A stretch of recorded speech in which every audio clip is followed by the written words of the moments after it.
Bonjour à tous. Dans cette vidéo, nous allons explorer le groupe du nom.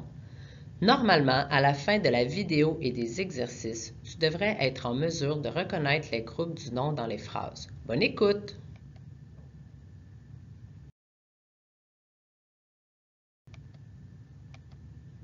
Le groupe du nom, aussi appelé le groupe nominal, GN, est un groupe de mots dont le noyau est un nom. Ce noyau peut être un nom commun. Par exemple, les enfants font une carte pour leur mère. Ici, nous avons deux groupes nominaux dont le noyau est un nom commun. Le noyau du groupe nominal peut aussi être un nom propre. Par exemple, le Saint-Laurent est un grand fleuve.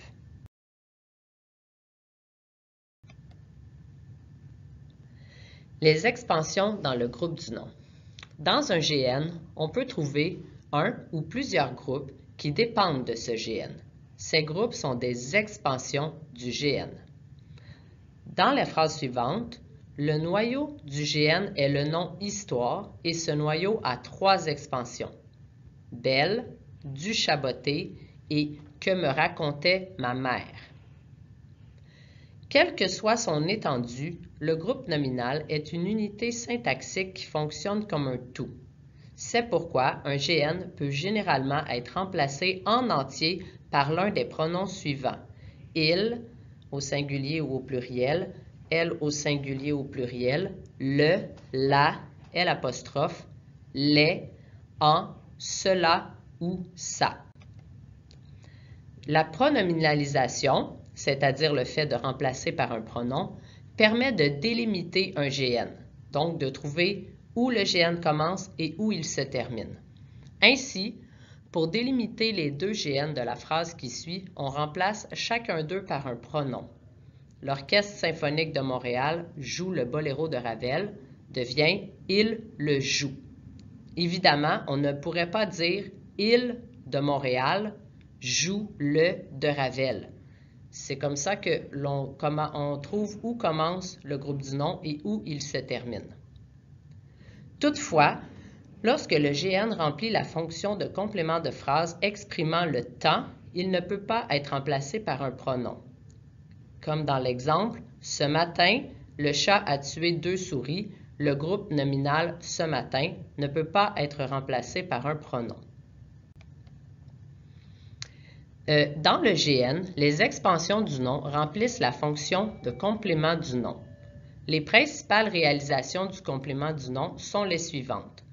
Il peut s'agir soit d'un groupe adjectival, d'un groupe prépositionnel, d'une subordonnée relative, d'un groupe nominal ou d'un groupe participial. Vous remarquez dans les exemples que le plus souvent, le complément du nom est placé après le nom. Cependant, lorsqu'il s'agit d'un groupe adjectival, comme dans le premier exemple, le complément du nom peut être placé avant ou après le nom. Il est à noter qu'un nom peut avoir plusieurs compléments du nom. Par exemple, on pourrait dire « c'est le joli chat de la voisine qui miaule sans arrêt » et dans cette phrase, le nom « chat » aurait 3 compléments du nom.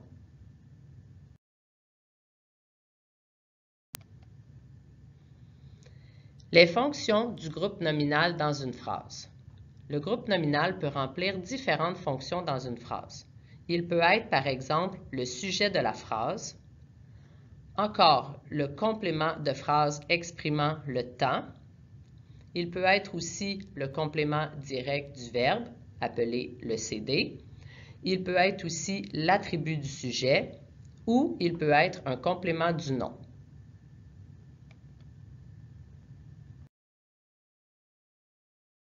En résumé, le groupe du nom, aussi appelé le groupe nominal, le GN, est un groupe de mots dont le noyau est un nom commun ou un nom propre.